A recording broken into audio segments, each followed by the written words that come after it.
Hello home chefs, welcome back to cooking Ninja Bangla. প্রতিবারের মতো আবারও আপনাদের জন্য নিয়ে আসলাম আরও একটা কেকের টিউটোরিয়াল।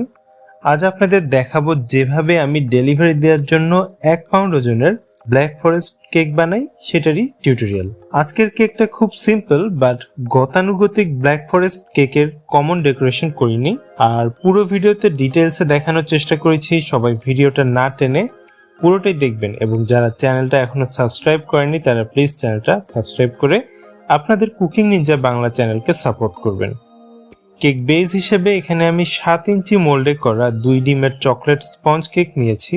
আর এই কেকের no failed A to Z recipe আমার চ্যানেলে অলরেডি আপলোড করেছি, ডেসক্রিপশনে লিঙ্কটা দেওয়া আছে, ভিডিওটা অবশ্যই দেখবেন।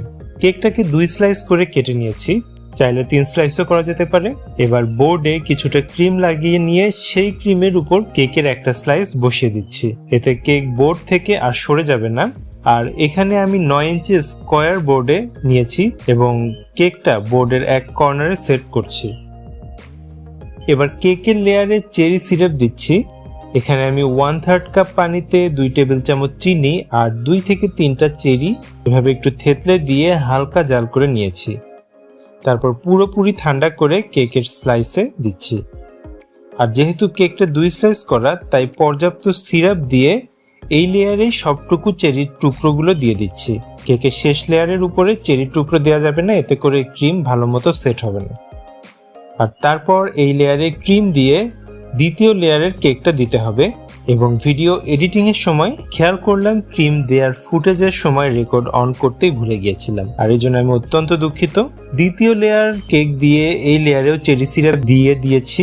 এবার পাইপিং ব্যাগের সাহায্যে কেকের চারদিকে এবং উপরে ক্রিম লাগিয়ে দিচ্ছি। আজকের কেকটা কভার এবং পুরোপুরি ডেকোরেশন করতে 3/4 cup tropical whipping cream bit করে নিয়েছি। আর এই ক্রিমের A to Z রেসিপিও কিন্তু আপলোড করেছি কিছুদিন আগেই, লিঙ্কটা ডেসক্রিপশনে দিয়েছি। আর এই ভিডিওটাও অবশ্যই দেখবেন, তা না হলে অনেক ইনফরমেশন মিস করবেন এই ক্রিমের ব্যাপারে। এবার একটা প্যালেট নাইফ দিয়ে ক্রিমগুলোকে স্মুথ করে নিচ্ছি এবং আপনারা দেখতেই পাচ্ছেন ক্রিমগুলোর মধ্যে অনেক বাবলস দেখা যাচ্ছে।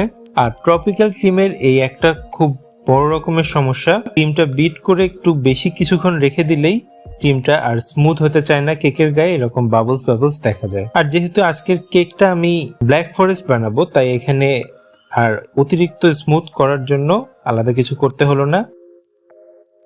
এবার ভিডিওতে দেখানো উপায়ে কেকের মাঝ বরাবর 3টা গোলাপ বানিয়ে নিচ্ছি এবং এই গোলাপ বানাতে আমি ইউজ করছি 1M নজল।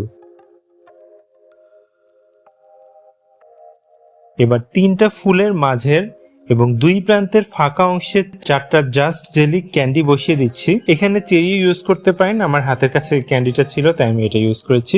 এবার ফুলগুলোর এক পাশে এমন শ্রেডেড ডার্ক চকলেট দিচ্ছি। ভেজিটেবল পিলার দিয়ে চকলেট এভাবে কেটে নেওয়া যায়। আর আজকে আমি এখানে ব্লুবেলের ডার্ক চকলেটটা ইউজ করছি। আর এই ডার্ক চকলেট সহ যে কোনো প্রকার বেকিং এর প্রয়োজনীয় জিনিস পেয়ে যাবেন bakingtoolbox.com এ। তাদের ফেসবুক পেজ ও ওয়েবসাইটের লিংক আমি ডেসক্রিপশনে দিয়ে দিয়েছি।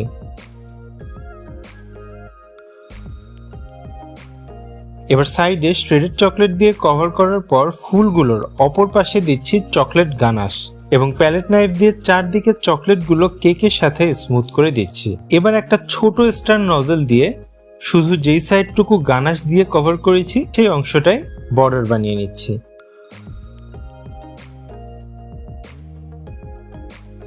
আর সবশেষে গানাশ পার্টের উপরে কিছু সিলভার পার্লস দিচ্ছি এবং ফুলগুলোর উপরেও দিচ্ছি। আর অফ স্ক্রিনে কেকের উপর বার্থডে বয়ের নামটা বসিয়ে দিয়েছি।